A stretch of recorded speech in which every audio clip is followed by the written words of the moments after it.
এটা গুৰুত্বপূৰ্ণ খবৰ। পবিত্ৰ দৌল উৎসৱৰ দিনাই বটদ্ৰৱা থান দৰ্শন ৰাজ্যৰ মুখ্যমন্ত্ৰী ডক্টৰ হিমন্ত বিশ্ব শৰ্মাৰ বটদ্ৰৱা থানত উপস্থিত হৈ পোনে পোনে সদ্যপ্ৰয়াত শ্ৰী শ্ৰী নৰুৱা সত্ৰৰ সত্ৰাধিকাৰ দেৱানন্দ দেৱ গোস্বামীৰ গৃহত প্ৰৱেশ কৰে। সত্ৰাধিকাৰগৰাকীৰ বিয়োগৰ বাবে পৰিয়ালৰ সৈতে দুখৰ সময়কী হৈ কুশল বাৰ্তা আলোচনাত মিলিত হয়। সংবাদ মাধ্যমৰ আগত সত্ৰাধিকাৰগৰাকীৰ মৃত্যুত শোক প্ৰকাশ কৰে আৰু আজি ৰাজনৈতিক আলোচনাৰ পৰা সম্পূৰ্ণ বিৰত থকা পৰিলক্ষিত হ'ল মুখ্যমন্ত্ৰীগৰাকীক। অৱশ্যে থান দৰ্শন কালত ভকত বৈষ্ণৱৰ সৈতে কৰমৰ্দন কৰি মত বিনিময় কৰাৰ লগতে একাংশ ছাত্ৰীৰ সৈতে ধেমেলি আলোচনা কৰি চেলফি তোলা পৰিলক্ষিত হয়। News desk report, Arunodoi Assam. থান পৰিচালনা সমিতি আৰু নৰুৱা সত্ৰৰ সত্ৰাধিকাৰ দেৱানন্দ দেৱগোস্বামী প্ৰভু ঈশ্বৰৰ মৃত্যুত আমি সকলোৱে শোকান্বিত।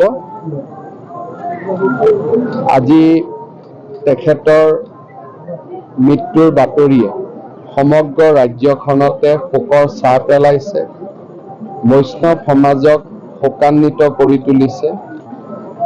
তেখেতৰ লগত বটদ্ৰৱা থানৰ উন্নয়ন আৰু বিকাশৰ বাবে যোৱা কেইবাটাও বছৰ মই নিবিড়ভাৱে কাম কৰিছিলোঁ।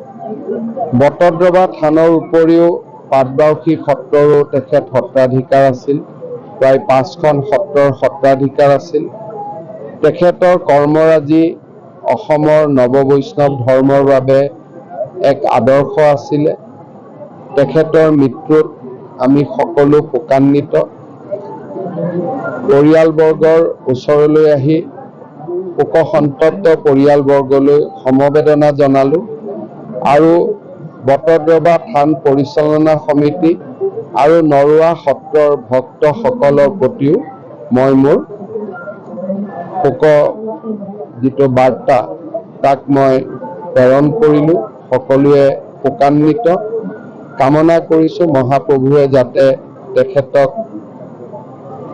তেখেতৰ আত্মাক সদ্গতি প্ৰদান কৰে আৰু মহাপ্ৰভুৰ শ্ৰীচৰণত স্থান দিয়ে। তাৰ বাবে আজি এই পবিত্ৰ ফাকুৱা উৎসৱৰ দিনা মহাপ্ৰভুৰ ওচৰত প্ৰাৰ্থনা কৰিছোঁ।